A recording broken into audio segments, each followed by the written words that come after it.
up? Welcome to Cakes by Anna. I'm Serena, and today, since it is Raksha Bandhan, I'm going to be showing you how to make an Indian sweet which is Maida Barfi, for which you require 2 cups of all-purpose flour or maida, 1 cup of ghee or oil, 1.5 cup of powdered sugar, and half a teaspoon of cardamom powder.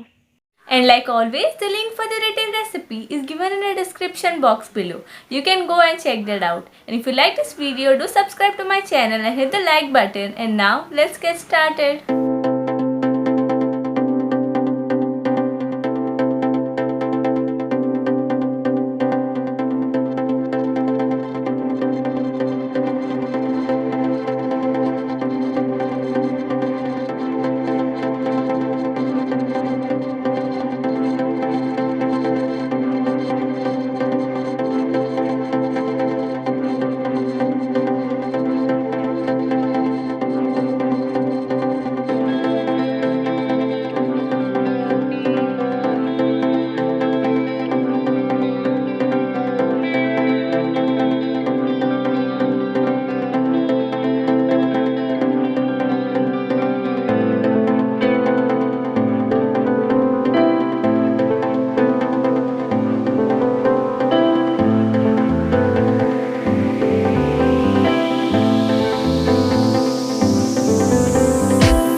Thank you so much for watching my video. I hope you enjoyed it. Do give this recipe a try and comment down below how it turned out to be.